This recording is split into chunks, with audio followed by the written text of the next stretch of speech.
Bismillahirrahmanirrahim. Assalamualaikum warahmatullahi wabarakatuh. Anak-anak, mari kita lanjutkan materi pembelajaran kita walaupun dengan jarak jauh. Kita lanjutkan dengan pembahasan mengenai dampak kolonialisme di bidang sosial dan budaya serta pendidikan. Namun sebelum kita masuk pada materi selanjutnya, mari kita awali pembelajaran hari ini dengan membaca basmalah. Bismillahirrahmanirrahim. Semoga dengan bacaan tersebut kita selalu mendapat petunjuknya dan mendapatkan ilmu yang bermanfaat. Di materi dampak di bidang sosial budaya, kita akan bahas yang pertama adanya lunturnya feodalisme, pertumbuhan dan migrasi penduduk, stratifikasi sosial, penyebaran agama Nasrani, perubahan gaya hidup, perkembangan karya sastra, arsitektur, dan perkembangan seni musik. Anak-anak, mari kita lanjutkan materi tersebut satu persatu. Kita akan bahas. Yang pertama adalah lunturnya feodalisme.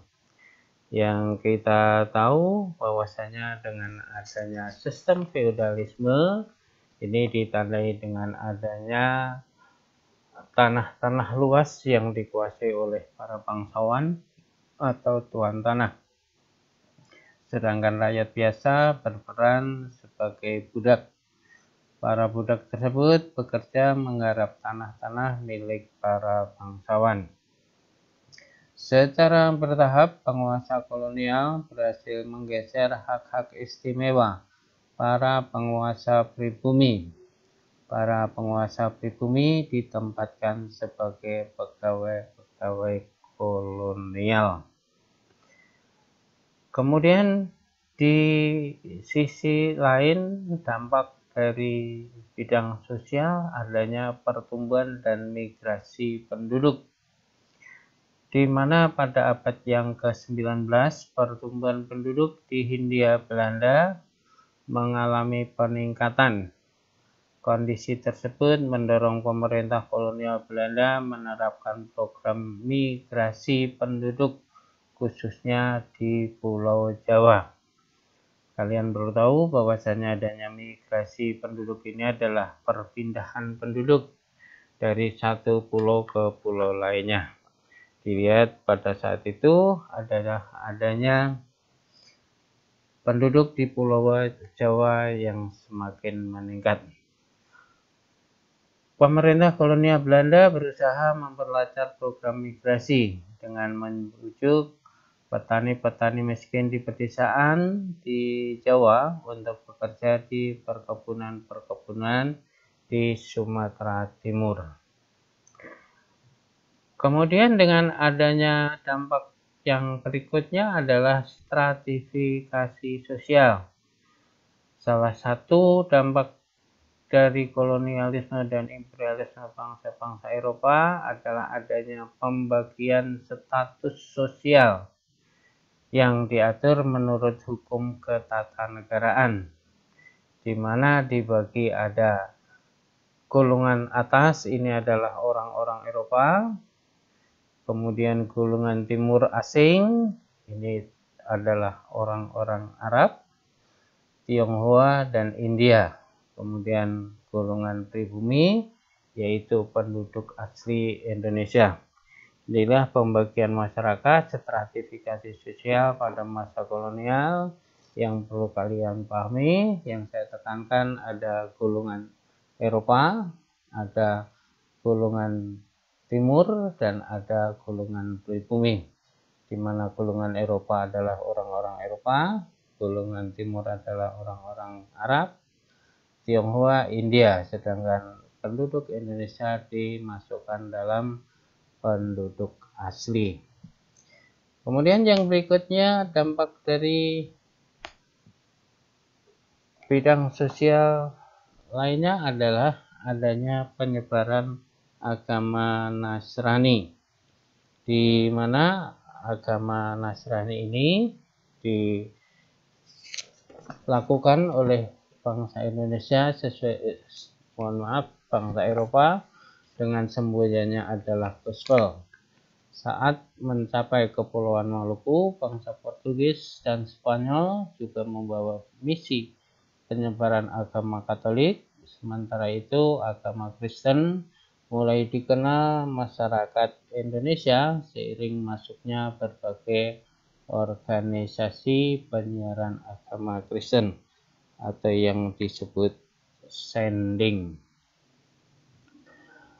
Anak-anak, kemudian dampak yang berikutnya adalah adanya perkembangan seni musik.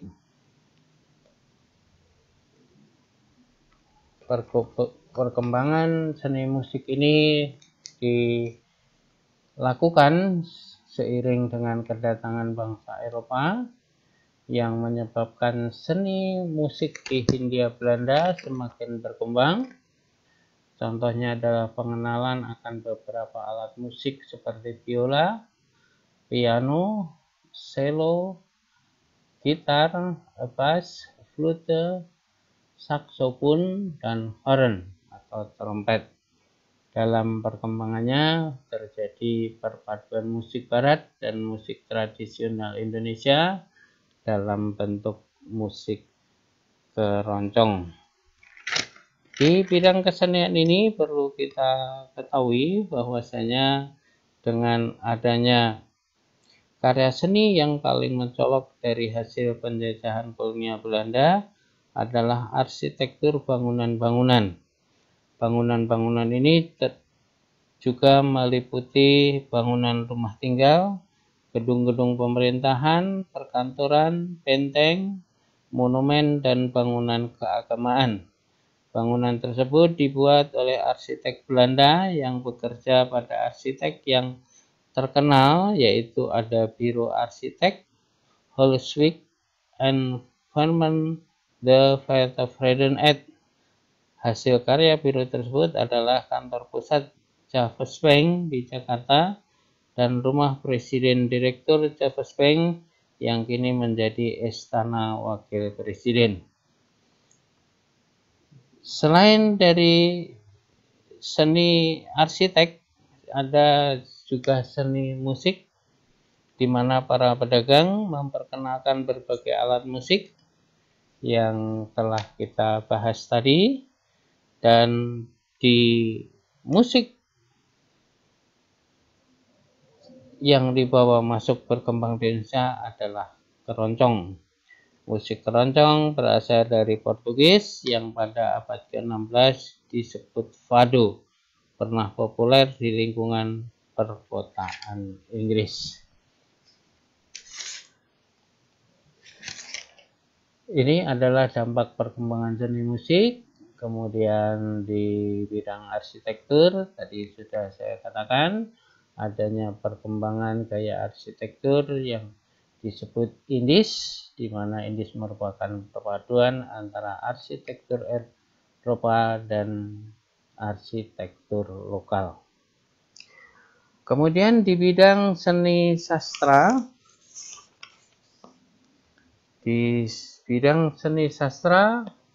pada masa kolonial, orang-orang Eropa berperan dalam perkembangan karya sastra. Perkembangan karya sastra ini ditandai dengan munculnya karya sastra seperti History of Java, Max Havelaar, History of the East Indian Archipelago, dan History of Java.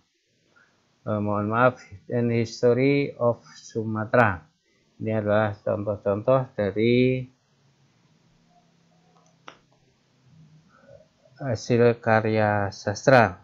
Yang kita ketahui bahwa pada masa penjajahan Belanda adalah perpaduan antara bahasa Belanda dan Melayu. Penggunaan bahasa itulah awal penting masuknya bahasa Belanda dalam kosakata bahasa kita pada awal abad ke-20. Proses penyerapan bahasa Belanda oleh bahasa Indonesia semakin intensif, di mana bahasa Belanda tersebut seiring dengan perkembangan teknologi barat. Pada masa itu, bahasa Belanda merupakan bahasa modern untuk menentukan kelas sosial. Hanya pribumi terbelajar yang bisa berbahasa Belanda, seperti keluarga bupati, bangsawan lokal Jawa, dan menurut Russell Jones dalam bukunya yang berjudul Lion, Word, Anderson, and Malay, bahasa Indonesia dan bahasa Melayu memiliki sekitar 4.000 kata serapan dari bahasa Belanda. Selain bahasa Belanda yang populer di tengah-tengah masyarakat kota modern, terutama di Pulau Jawa dan Pulau Maluku, adalah bahasa Portugis.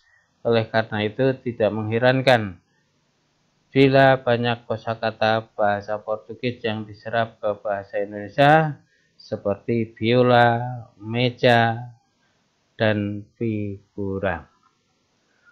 Kemudian yang berikutnya adalah adanya perubahan gaya hidup, di mana pada masa kolonial gaya hidup bangsa Eropa, terutama dalam gaya berpakaian, menjadi trendsetter bagi golongan lainnya, termasuk golongan masyarakat Bumiputra. Masyarakat pada masa ini juga mulai mengenal budaya Wastafel, yaitu penyajian makanan ala Eropa yang dilakukan secara berurutan, dimulai dari menu pembukaan, menu utama, dan menu penutup.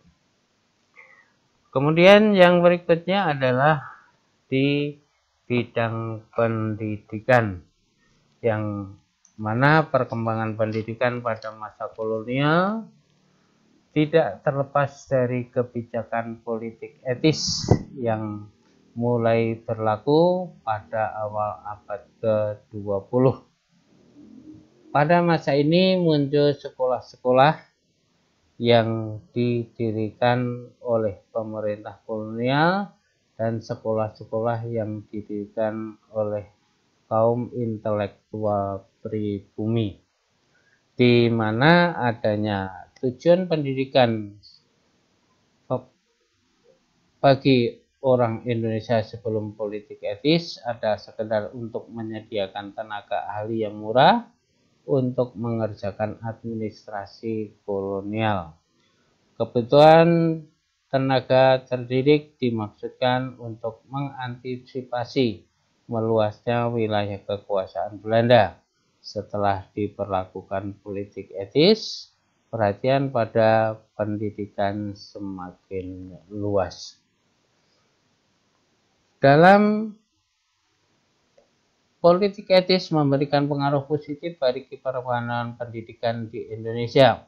Belanda mendirikan sekolah-sekolah bagi orang-orang Belanda dan pribumi di berbagai daerah. Penerapan politik etis menyebabkan munculnya kaum intelektual di Indonesia. Adanya politik etis yang kita tahu adanya irigasi, edukasi, dan transmigrasi membawa pengaruh besar terhadap perubahan arah kebijakan politik negeri Belanda atas negeri jajahan. Yang kita harus tahu bahwasanya adanya sekolah-sekolah kolonial, itu ada School, Swiss School, Holland India School, Mulo, AMS, HBS. Dan sekolah-sekolah pribumi ini ada taman siswa, Muhammadiyah, dan pondok pesantren. Demikian anak-anak dari apa yang kita bahas pada hari ini.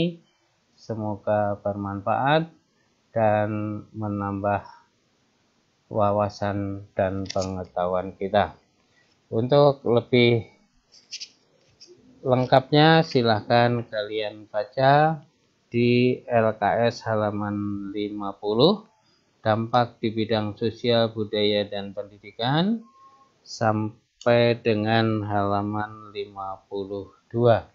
Dan untuk tugas silahkan kalian kerjakan uji kompetensi halaman 53. Demikian, terima kasih. Assalamualaikum warahmatullahi wabarakatuh.